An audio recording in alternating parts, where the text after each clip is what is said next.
Good.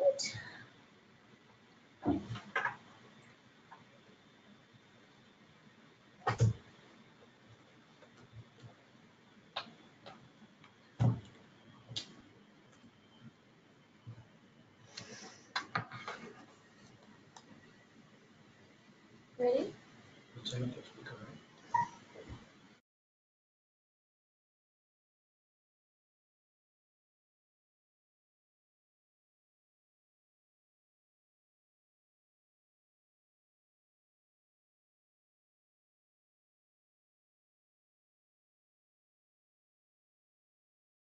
Alright, Dankjewel, guten Tag und willkommen alles, salam sejahtera, and a very big welcome to all of our attendees to our very last tNavigator live podcast session for 2020.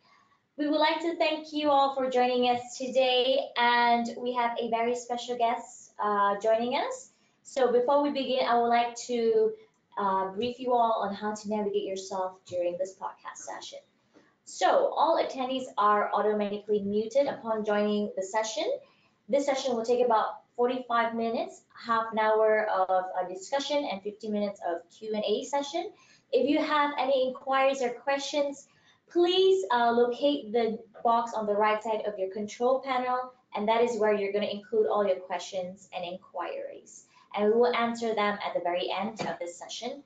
And if you have any further questions or inquiries, you may drop us an email at asktnav@rfdyn.com. That is at asktnav@rfdyn.com. So in today's session, we have a very special guest coming in today. But before that, I'm going to introduce you to my co-host. Yours truly first. Hi, my name is Larissa Zimmer. I am in charge of Waterflow Dynamics, Kuala Lumpur, Malaysia, in charge of the commercial needs here for all of you users. And on my left, we have Mr. Hare Krishna. Hi, guys. Nice to meet you guys. I'm the senior geologist here for Waterflow Dynamics based in Kuala Lumpur, but I'm originally from Jakarta, Indonesia. I'm helping the technical part and also the business development part, focusing on the geology. Cool. Okay. On my left side, we have Mr. Ronny Gunarto from PTTEP Malaysia. Hello, guys. Woo! All right. Mr. Ronny, would you like to tell us a bit about yourself and your background and what you do on a daily basis? Okay. First of all, thank you very much for inviting me to this webinar and also to accommodate the schedule changes. So maybe just a little bit background by myself. I started in the oil and gas industry back in 1997. I joined Chevron Indonesia at the time as a production engineer. 23 years ago, yeah? It's about 23 years ago. So I was 5 years old. So spent about 3 years there and then switched to work, become a reservoir engineer, still in the same company. And then after 7 years working for Chevron, then I decided to move to Total, still in Indonesia. Because Chevron at the time, they were operating mostly oil fields. So then I tried to understand also about gas reservoir engineering. So I moved to Total in 2004 for a couple of years over there, and then decided to take up the challenges to work internationally in Petronas, actually in 2005 to 2008. Okay, so you were in Petronas. I was in the Malaysia at that time, and I was looking after the entire Malaysia operating field, actually. So it's quite nice at the time that I was able to see a different practice from the different companies, how they manage the field. And after that, in 2008, I decided again to move to Middle East. Right now it's to Saudi. Again, at the time, the aspiration was to work and learn about the carbonate reservoir. So because there's not many big carbonate projects in the world, so Middle East is one of them. Right. So involved in quite a number of developments, intelligent fields, because they're one of the pioneer in applying the intelligent technology in the oil field. And 2012, came back again to Malaysia, joined Murphy Oil at the time, in charge for development in Sarawak shallow water. And starting 2016, I'm leading the team as a subsurface manager in the company. So looking after the development for oil and gas in Sarawak, and recently also in charge for the deep water equity project as well for the company. Okay. Wow. So that kind of brief of 23 years experience, Right. different companies. So you don't even have to mention the age here, right? Well, I know maybe. At all costs. Okay. So the topic that you picked today is the best practices in waterflood management, right? Why have you chosen this particular topic for this podcast? Actually, waterflood has been going on for many years. Maybe some of you know that actually the first waterflood was actually happening in the Pennsylvania, US, excuse me, about 100 years ago. So, and then it started to spread out around the world in about 1950s, 1960s. Now, despite this been going on for many years, waterflood still, to me, a quite effective development scheme for the oil field, because it's relatively much cheaper compared to the EOR, or tertiary recovery, for example, but yet it gives you a quite significant incremental recovery and value for the company. So that's why I think today I picked this topic, and also I'd like to share some best practices, experiences, ideas, because I think one of the most important thing in the discussion with people in the industry is how exactly you bring it into the real life, right? Yeah. What are the lessons and how exactly you do it in the field? So you can learn from each other from that perspective. Yeah, that's always very good to apply whatever you have to your daily life. Okay, let's start with the deck. Okay. Yeah, so I think we can go ahead with Next. the deck. Okay, so Just so Ronny can access the. All right, let's start off.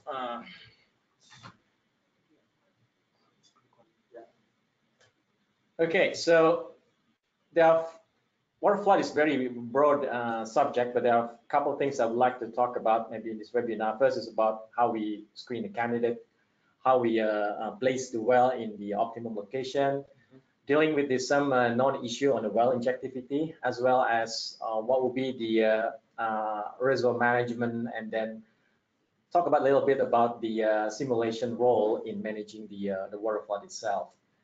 So, okay. Click on the. Yeah. It takes a while because it's broadcasting.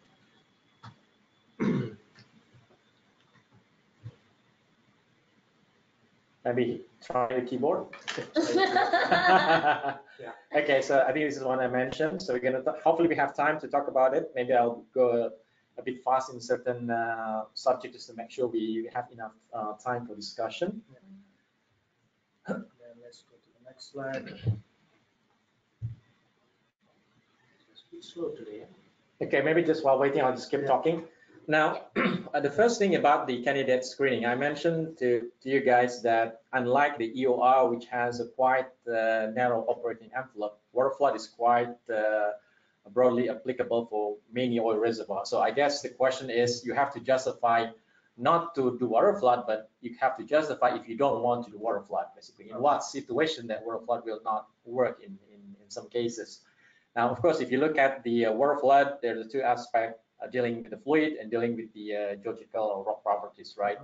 Now, every company has a different, what's called reference, what will be the cutoff for the screening. But when I started with Chevron a long time ago, we look at the field which has the oil, sorry, I think this is jumping, the oil viscosity less than 25 centipoise, 30 centipoise, for example, or the API not lower than 25. So in my experience, I've been doing a waterflood with the API gravity of 25 API, no problem, in one of the Middle East field. And also in terms of the viscosity, I haven't done the up to 30 centipoise, but the 10 centipoise is still good enough for you to have a good waterflood response. Now, why this has become important, because as we know that when we have heavier oil, you end up with the issue with the mobility, because when you inject the water into the viscous oil, then everything will be an issue in terms of the volumetric sweep. So 45% of the waterflood project in the world fail because of the poor volumetric sweep efficiency. So this is something that we can tackle early on by understanding and getting the sample from the appraisal well, for example.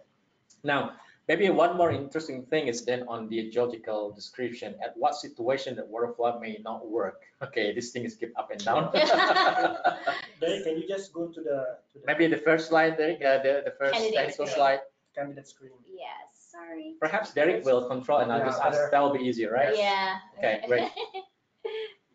So if you talk about the geological constraint on a water flood, is one of the criteria that we have to understand is how things are connected, because that would really affect how the water flood will perform.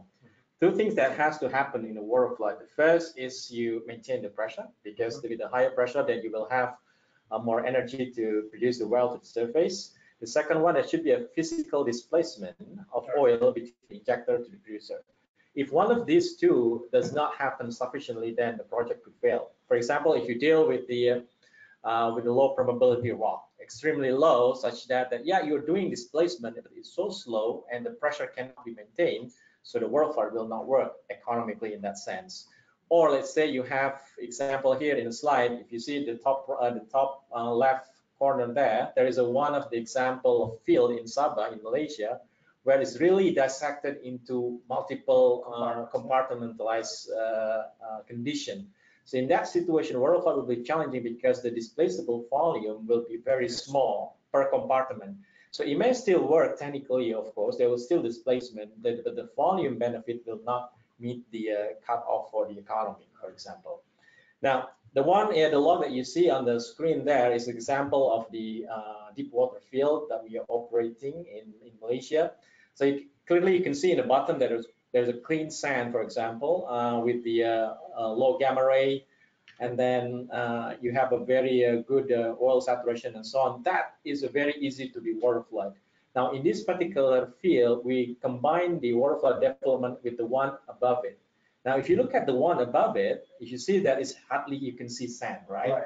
So the gamma ray is very high. You don't see on the density of neutron, but actually this consists of thin bedded sand, something that you would not be able to see if you're using the normal log. But once you put the image log, you put the acquire the core, get the saturation in situ. For example, this one here, the second one on the track from the right, you can see there's a dot of blue. Maybe you not be able to see it clearly.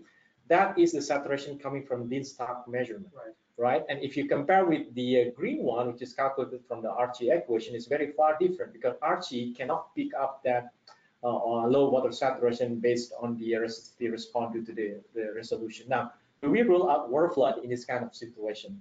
The answer is no, actually, yeah. But it is very different expectation. When we're doing water flood in that canteen embedded, we're looking at like 1,000, 1,500 barrel oil per day per well. Still not too bad, even it's relatively maybe small for the deep water standard, but still making a quite reasonable value for the company. But the expectation that you cannot process the reservoir fast enough because of the poor transmissibility. So the expectation is different, still can work. You may need to drill highly deviated wells, for example, and so on and so forth, but still can work with a different expectation.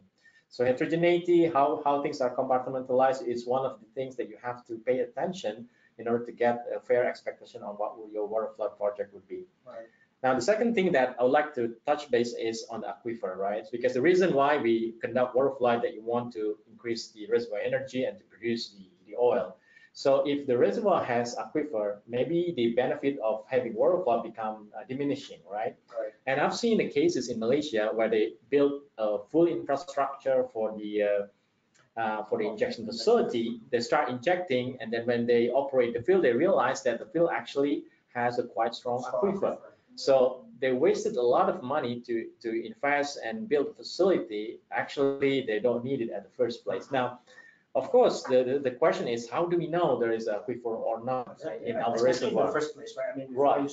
You do all the detailed study. Right. So when you have a limited data and appraisal data or exploration well, there's not much data you can understand, or there's no data dynamically, basically, to understand whether there's an aquifer or not. So we have to go back again to geology. So my credit to our geoscience colleague. In order for you to be successful in a waterflow project, you need really to understand about the geology. Now, this is an example of the field in Sarawak Basin. You can see that from the map, this is one of the seismic amplitude extracted in one of the major horizon.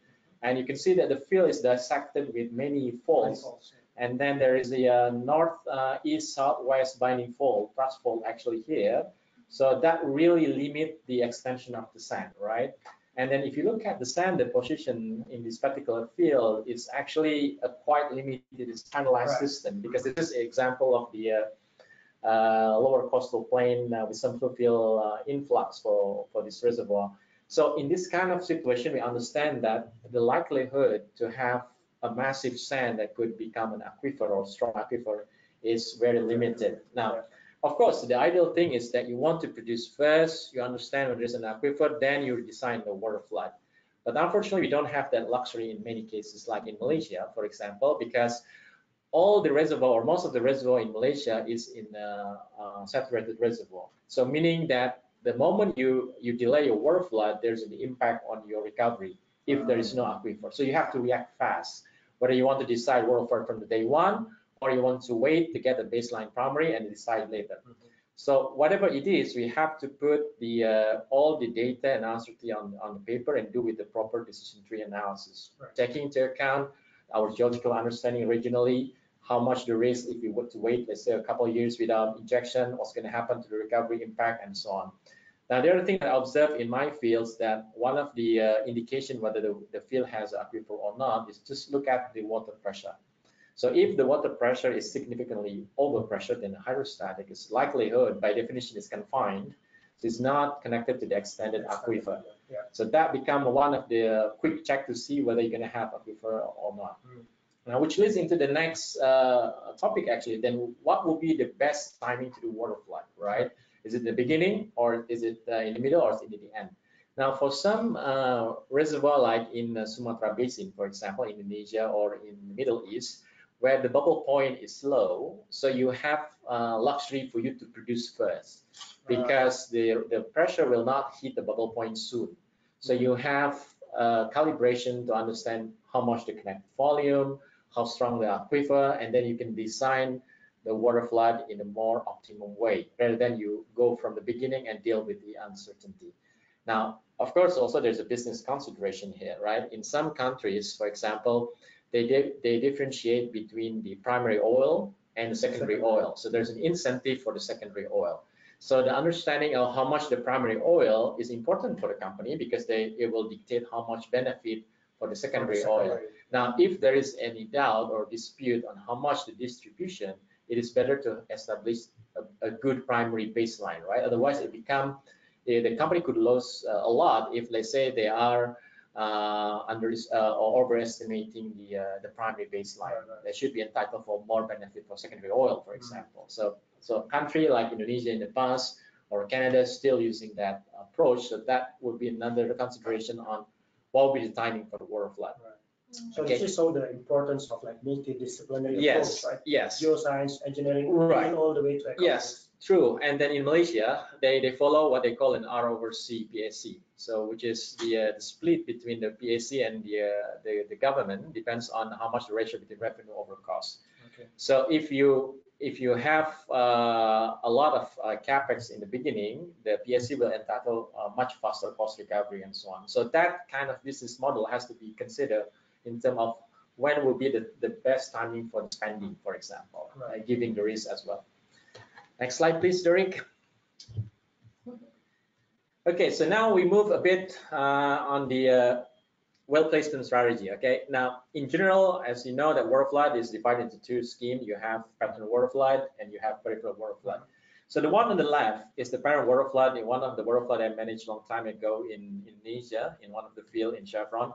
Now, this is the inverted 5-spot irregular. So you can see that the shape is not really rectangular, because depending on your geology, where the sand and so on. Now, why some people choose the parent water flood? One of the considerations is because you want to have a quick oil. Okay, so the parent water flood will allow you to get the maximum oil rate in short time.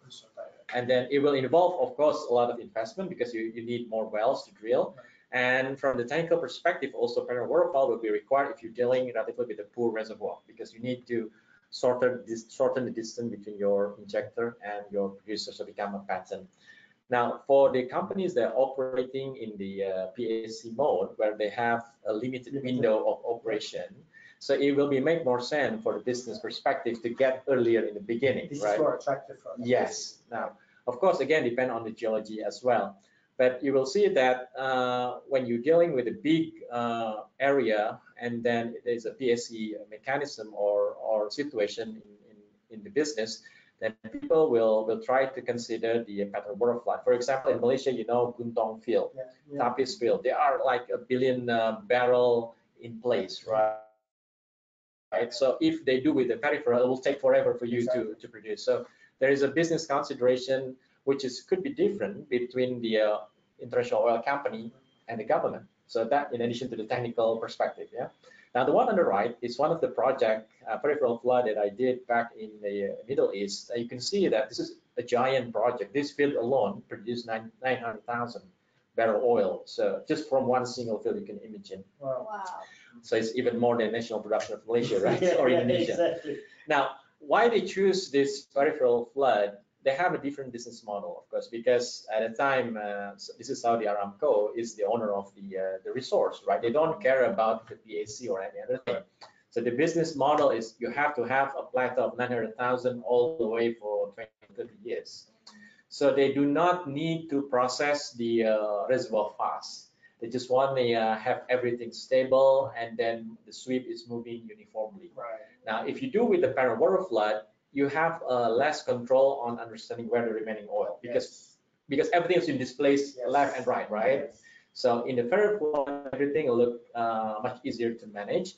And the way the Saudi Aramco operates, they go with the first row is the high water cut and convert it to the water and go to the next.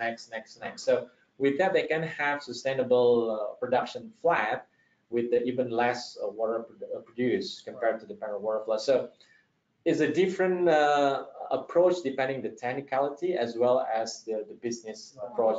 For in this example, for the Middle East case, the reservoir quality is good.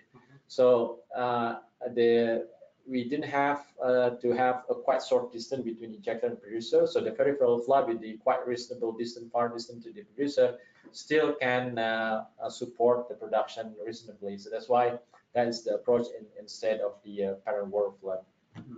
Okay. It's very interesting. You mentioned just now the pattern, the fast spot pattern, and you mentioned Guntong field. Because I used to work on that field for about 4 years.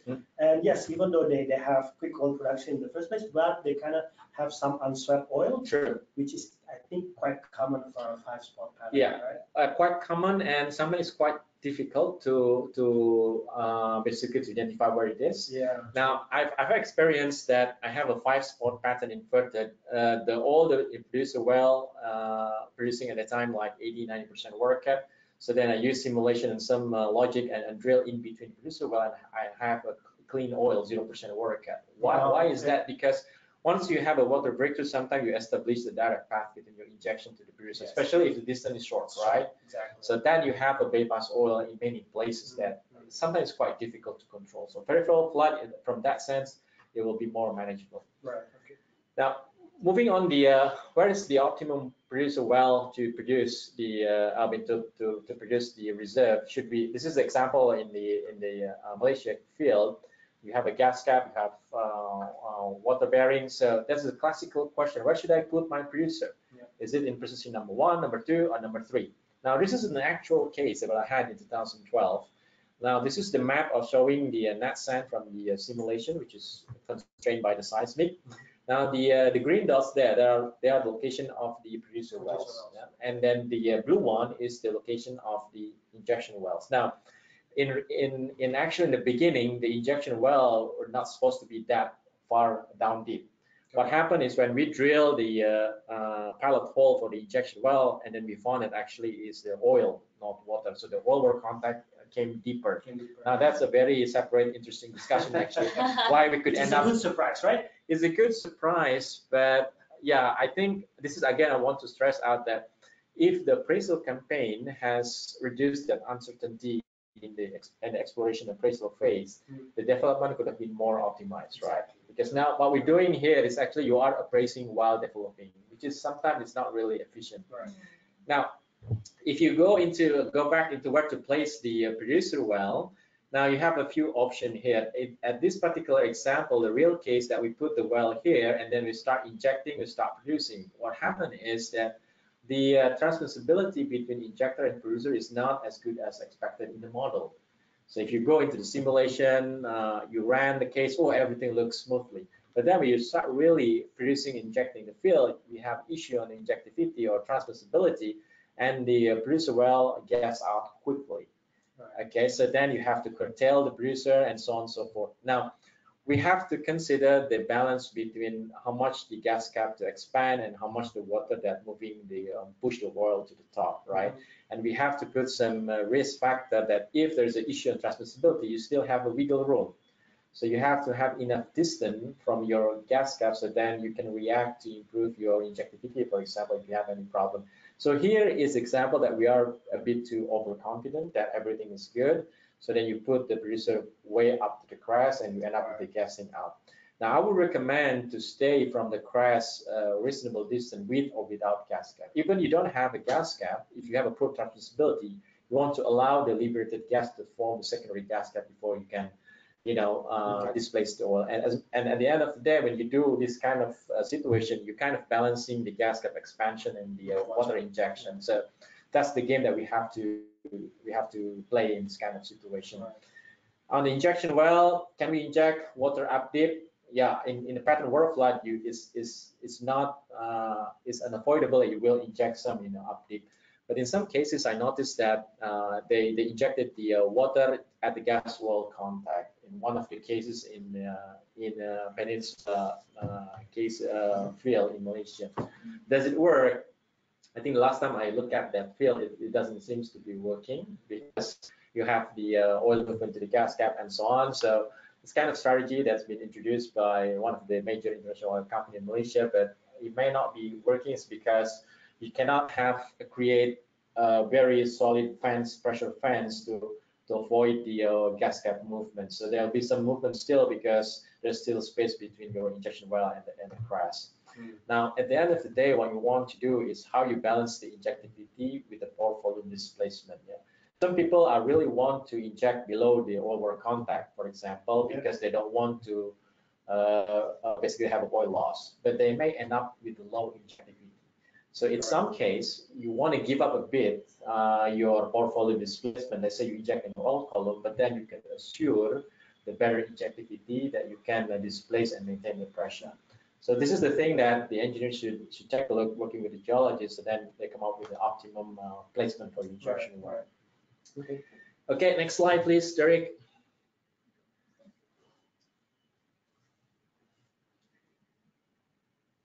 Few seconds. Yeah, so it's interesting talking about well placement, right? Because most of the time we assume that it's purely based on the raw quality and everything, but we really have to consider the next, the development strategy, what development strategy that we're going to do and everything. Yeah, it really depends on how you manage the field. I mean, if you put, let's say, the well in between the gas cap point and the well water contact, meaning that you will count more for the gas cap expansion.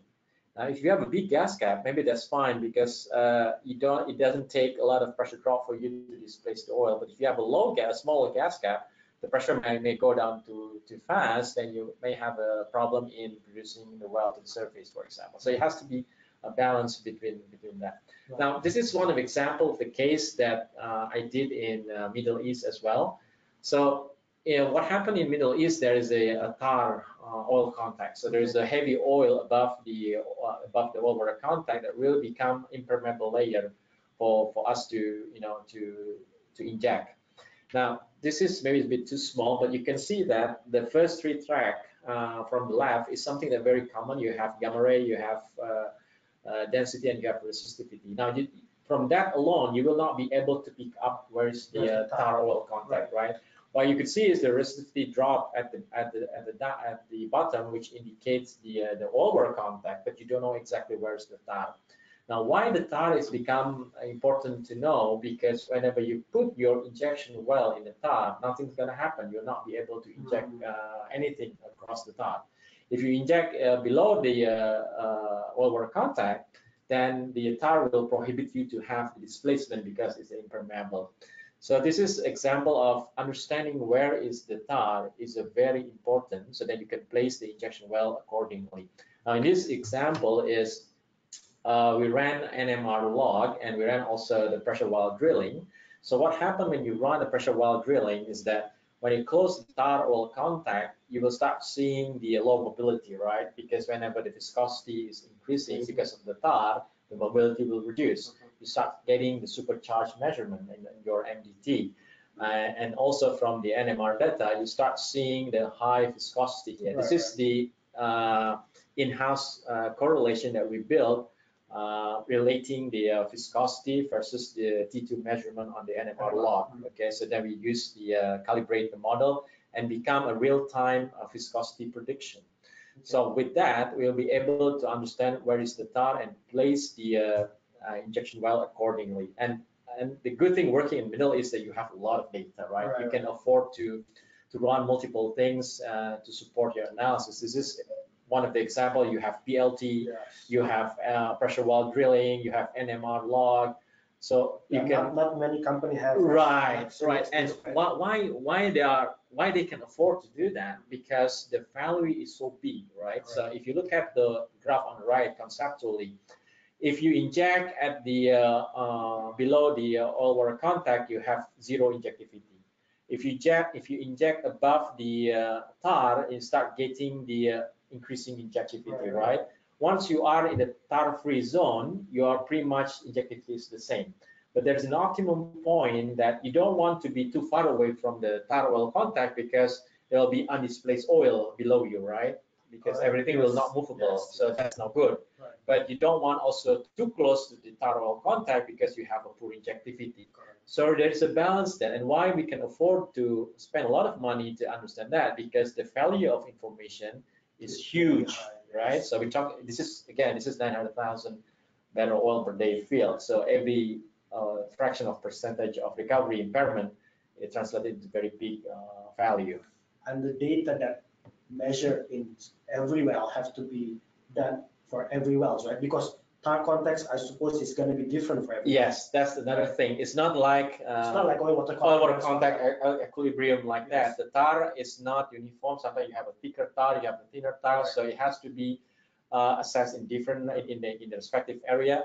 In the maybe a certain area you can use one measurement, but you cannot extend that understanding too far away from the well control, for example.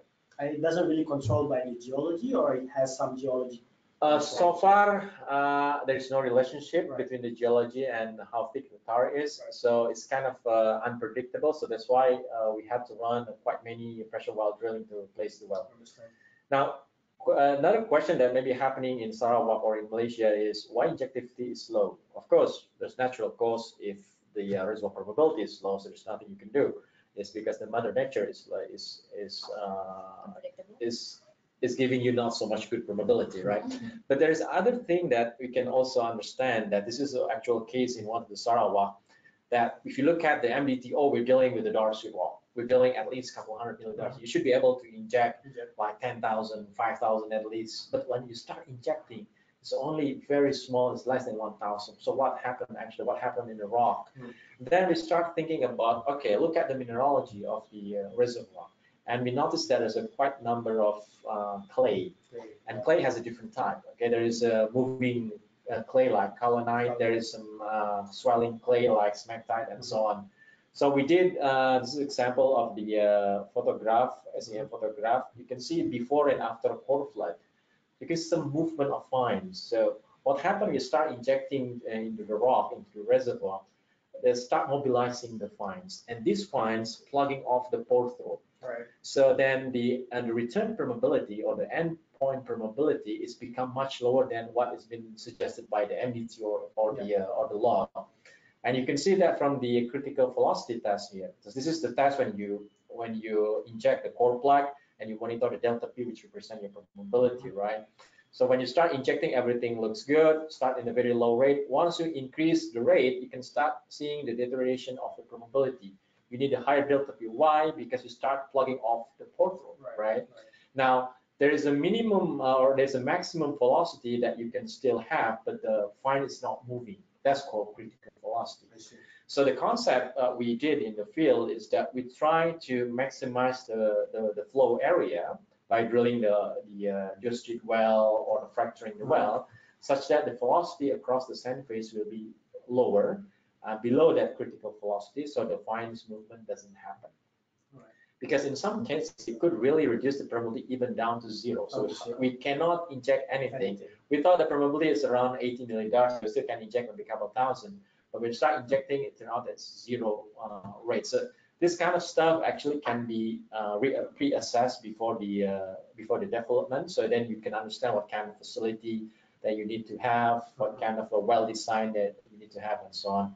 So solution, of course, is there. That's why I have said that we drill 8 meter TVT rock reservoir along 350 meter MD of geostreet well. Okay, so we have technology to do that, right? We have the azimuthal density, we have many different tools that we can use to stay within the reservoir and get a better injectivity with the more reservoir contact.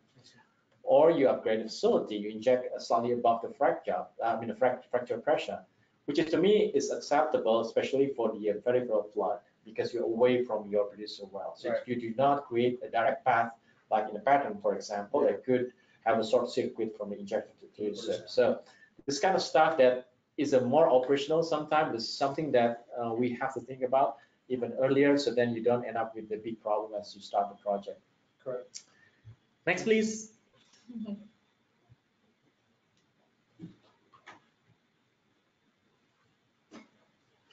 Okay, now we talk about how we manage the water flood. Okay, now this is maybe also in relation with the reservoir management plan that we always have discussion with the government. Yeah, with the government. Okay, now one of the things that really discussed thoroughly between the government and the operators about what's the pressure target, what is the GOR target, and so on, right? So I would like to emphasize that it is not the target to keep the pressure always at initial. Okay. Some people think that, okay, very good point, right? Because people sometimes very stuck on that. Right. Now, again, it really depends on your reservoir situation. But in Malaysia, for example, most of the reservoir in Malaysia has a gas cap. So meaning that you have to allow the pressure to go down at some point to allow the gas cap to expand and then go to the producer wells. Otherwise, that active oil will remain there if you don't allow pressure to drop. Now, a bit maybe input to the Petronas, one of the scorecard that they want to see the pressure maintained, right? But actually what we should have had is that what is our pressure target to have a maximum recovery, which could be different between one reservoir to the other reservoir, depending on your gas cap size, your geology, and so on. But that has to be the one, instead of getting a blanket, you have to have equal to the initial pressure. Okay, now, but one thing also to consider when you start dropping the reservoir pressure, you have to be ready with your artificial lift optimization. There's one case in one of the deep water field that we think that the pressure will not go down significantly, so we do not install the artificial lift. You don't have a gas lift. And turn out that whenever the water cap increase, you start having difficulty to flow, especially after the shutdown. So then you have to install artificial lift at a later stage. So you have to be ready if your reservoir management calls for the decline in the pressure a bit. So make sure that it will not create difficulty for the well to flow to the surface. Right. And there's a shrinkage loss consideration as well, because as you have a lower pressure, the VO will change, and that also has to be taken into account. Now, related to that, so what is the optimum foliage replacement, right? If you talk about water flood, you try to replace what you produce. Now, if you replace, if you inject equal to what you produce, then the pressure will maintain, and people think that that could be the optimum way. Not necessarily.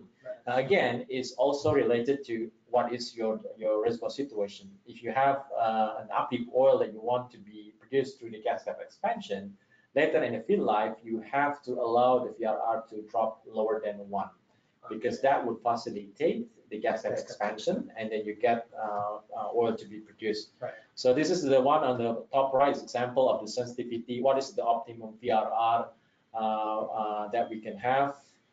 Oh, okay. So you can see how much the UR versus the VRR target. So this is very different for each field. You have to assess that, but you cannot get of VRR equal to 1 always an optimum. That could be not the case.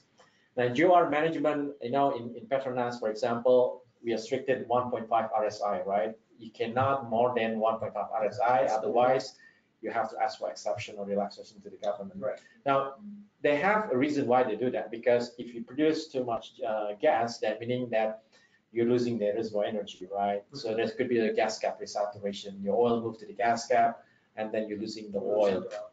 But one thing that you have to remember, the GOR will increase eventually if you're dealing with the gas cap reservoir, because without the increasing GOR, you'll not be able to produce the uplift oil. But the key is that how you measure the displacement by the water and the gas cap expansion about in the same time, right? Because if you're imbalanced, let's say your gas cap drop too fast, expand too fast, the water hasn't displaced, that's also not good. Or you are over injecting and you don't allow the gas cap to expand, it's also not good. Yeah. So the one in the bottom here, this is the example of actual field where you start with the RSI about 400 SCA per barrel, the GOR, and then increasing, and together with the water cap. Right. So this is one of the example how we manage the reservoir in the optimum way. So the increasing of the water cap, which is the displacement of the water from the injector, happens about the same time whenever your gas cap is expanded. Right. And you will see that if you plot the pressure will drop gradually. So what we don't want is that if the pressure drop abruptly, so you have a gas cap expansion too soon, and then you end up with a lower recovery. Next slide, please.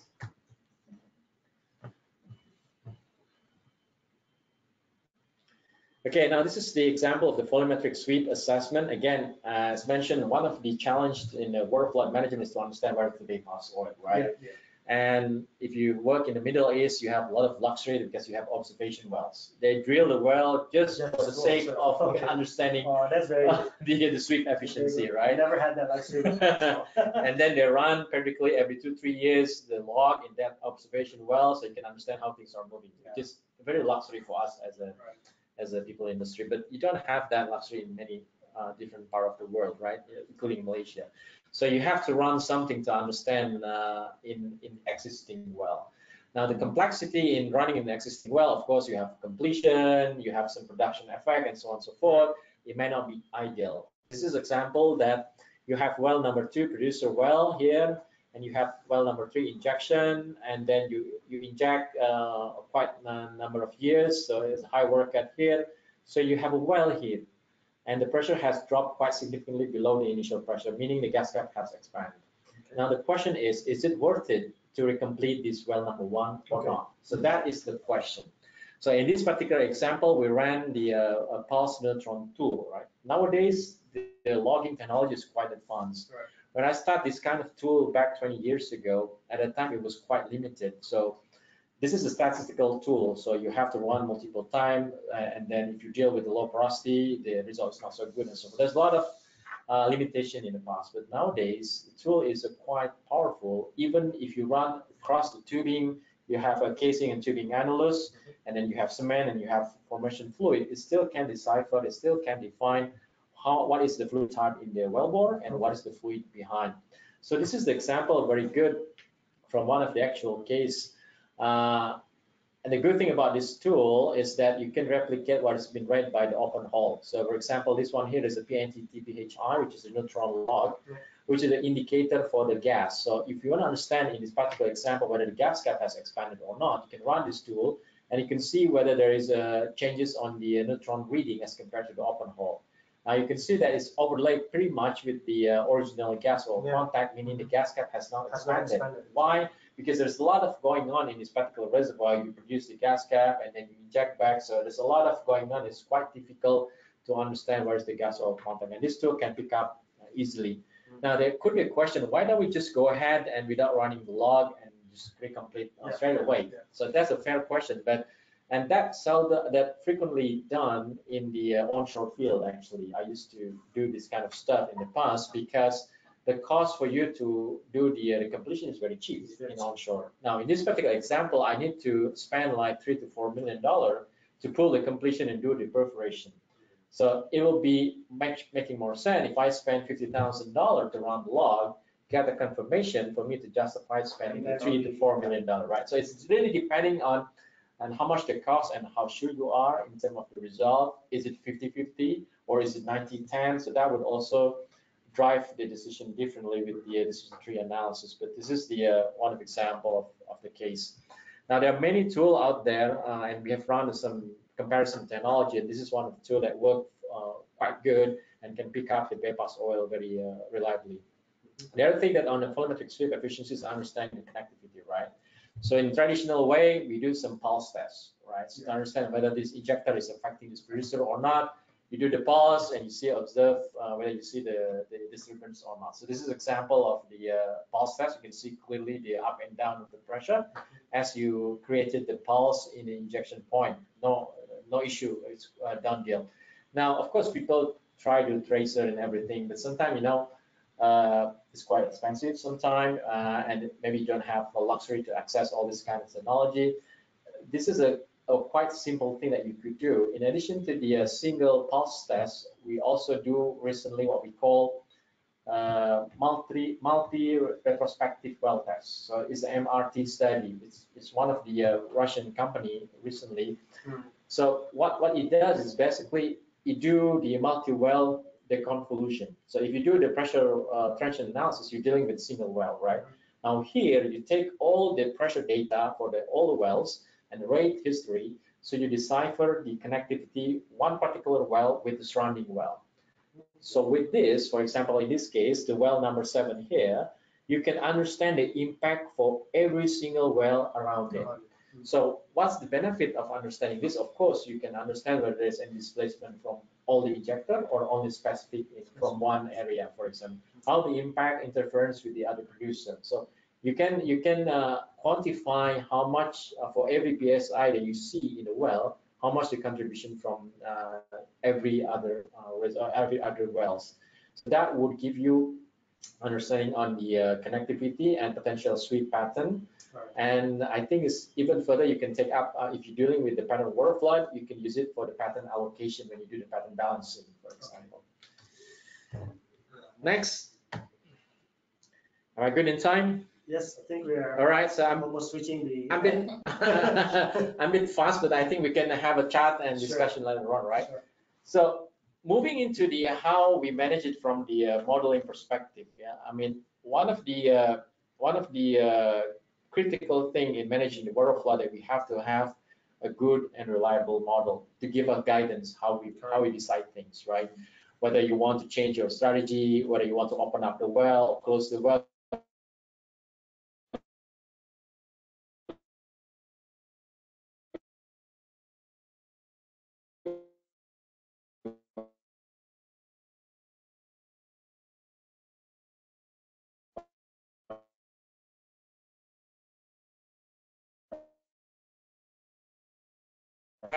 One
Are we back? Yes, we're back. Okay, sorry guys. Okay, I don't know when the last time you pick up my what I say. I think it was just this slide. Okay, so basically, what we did in order to have a good, reliable model to guide us on the waterflood management is to have a multiple history match model. So instead of having one deterministic model that give you an answer, but you don't know where is the most likely case or low or high case, so you don't know the risk or the uncertainty basically. So what we did is that we have the 30 models that have been history matched, so it's been constrained by the well performance field data, and then you use that 30 models to understand how much the benefit for the further development. So the one in the middle here, this is the example of the NFA runs out of the 30 models. So you can imagine that everything matched for all the 30 models, but you start the prediction, they behave differently, right? So they behave differently, a quite wide expected EUR for all the 30 models. But those, which one is valid, it could be one of them. So we don't know, but that are the distribution of the expectation that you will get. So we bring that 30 models to the assessment of the future development opportunity. So let's say you run residual oil saturation or remaining oil saturation from one case. So you have 30 maps basically that you could integrate. You could make a composite map so that you can understand where is the sweet spot for your future wells out of the 30 realization. Now with that, you can pick or you can plan the wells and run in all 30 models. Here you have a distribution of the outcome. So basically you have the EUR gain probability on the right there, for example, to see that the gain could range between this and that. Right. Now you can imagine that if you only have one deterministic model, you end up with the one number, but maybe it turned out to be high case and you drill the well and you end up with a disappointment. Right. So you don't know exactly how much the risk. But with this, I can say to management that, okay, this is the P50 case, but you have a 30% chance or risk that you may losing the money because it's below the reserve cutoff, for example. So this can only be done if you have multiple models that you're working on. And these 30 models are actually static models or also already from in dynamic models? This is in dynamic model, but it coming from the multiple realization of the static model. So for example, in this particular case, we bring 3 or 4 static models with a different realization. And each static model can be branching out into the like 7 or 10 dynamic model, depending on how you match the model, right? So you can have like the P10, P50, P90 statics, and then that one you can do. Now, if you deal with the brownfield, sometimes your P90 or static model it will be excluded. Why? Because maybe it will be invalidated by your historical data. For example, your P90 from static is 100 million, but you know that the field is already producing 110, for example, so it will be ruled out. So there's a bit a case fatting happening in the process from static to dynamic. Now, the other thing that I would like to highlight is the integration of the facility. So we have to incorporate the facility constraint in our reservoir management, of course. And some of the facility constraint can be easily replicated in the simulation model, I mean in the simulation software, but some are maybe quite complicated, so we have to integrate with the external or other software. So they're feeding, looping into the simulation and then surface network model. So because sometimes you have a good potential in subsurface, but at the end of the day, it become a bottleneck in the surface. So you don't really get your full benefit. So you need to understand where is the bottleneck in the system and attack that properly. Okay, so I think that's the last slide I have. Very interesting, very interesting topic. Super. I learned a lot. More than I've ever learned. So I think now we can open the floors for the questions and we will answer as much as possible. Sure, if I can answer, I will answer that. So let's check it out. The first question is, we cannot hear. No, just it's a joke. okay. Something wrong. Oh my God, never mind. Okay, so we do have a question. We have a few questions actually. I can't see it here. Sounds very bad. Okay, do you want me to read the questions out? Derek, you can remove the screen just so the video. Okay, I have 30 questions from Mr. Tony Thomas. This one you can choose. Okay, you can choose which one. Okay, so let's go. Okay, how do you decide what cutoff of aquifer strength warrants the water flood, and also how does gas saturation impact the timing of the water flood? Okay, if we have water aquifer, do we still need the water flood? The answer could be still yes, right? Because of two things. Maybe the aquifer is not strong enough, or is the directional aquifer. So if you imagine from the geology perspective, you only have one side of the aquifer, whereas you want to have a good sweep across all the area. Right. So you still need to complement that with a certain injection in the strategic location. So what is the cutoff? I'm afraid there will be no straight answer to that. So you have to assess that with some simulation modeling, static and simulation modeling, to see what is the tip off point for you to initiate the water injection, or you have to wait and then get the baseline production before you switch to the water flood. Of course, yeah, as mentioned, you have to take into account whether you have a low bubble point pressure reservoir or you are in the saturated reservoir. Now, what's the impact of the gas saturation? Of course, when you have a lot of free gas in the reservoir, that would affect your water flood response. That is the main reason in the peripheral flood, it's not really good sometimes, because it takes a long time for you to fill up the gas and get the water flood response. So the more gas saturation you have, the worse will be your water flood response timing, and could be the recovery. However, I have an experience that in one of the case, we depleted the reservoir from 1100 psi to 500 psi, meaning there's a lot of gas already, but still we can have a very good water flood response, and time is so fast. Why? Because we let the gas in the reservoir.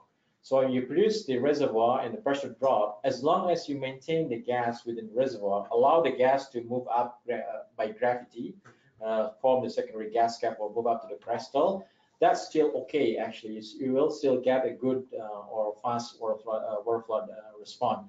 But that normally happens if you have a steep dip, as well as you have a good permeability, so the gas will have easier to move up and make equilibrium with the oil.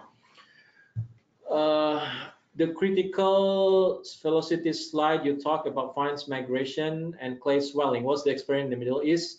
No, that is the experience on the Sarawak Basin in Malaysia. So that particular example, we have approximately about 8 to 10% of clay, and then about 1/3 of that clay is kaolinite, which is susceptible for the fines migration. And we found in that particular example, the clay swelling is not the main issue, but the main issue is the fines migration from kaolinite clay. How do you deal with the gas cap resaturation issue, and what tools are used to decide what is the optimum gas cap expansion and water injection balance? So as I mentioned, that we want to have about similar maturation between the gas cap expansion and water injection displacement. Now, it's really also affected by how you place your producer well. So let's say if you place your producer well about 1/3 from your gas cap and 2/3 from the oil water contact. So I would recommend to start with your water injection first to really see the support from the down dip and get the down dip oil displacement before you start relaxing your pressure and get the gas cap expansion. Now, the gas cap resaturation will typically happens, of course, when you start producing too much high GOR and you start having the oil migrated to the gas cap and become lost. Now, one thing that we need to consider is that what is the residual oil saturation to the gas and to the water displacement, right? But theoretically, the one I've seen in this area, the residual oil for the gas cap displacement is lower compared to the water, meaning that gas is actually a more efficient displacement agent, provided it's a stable movement from the gas oil contact down. But once you have a fingering of the gas, they become low volumetric sweep efficiency. So you have to process the reservoir a bit slow, so then everything will move uniformly. Now, the problem with the gas cap expansion is that you may lose the pressure too fast, and then you may have a difficulty for the well to flow to the surface. So this strategy has to be accompanied by a good artificial lift optimization, so you'll not have difficulty to flow to the surface. I think we have one more question. Mm-hmm. We have time for one more question. One more question. Maybe the last one, this one, from I know this guy. my friend from Petronas.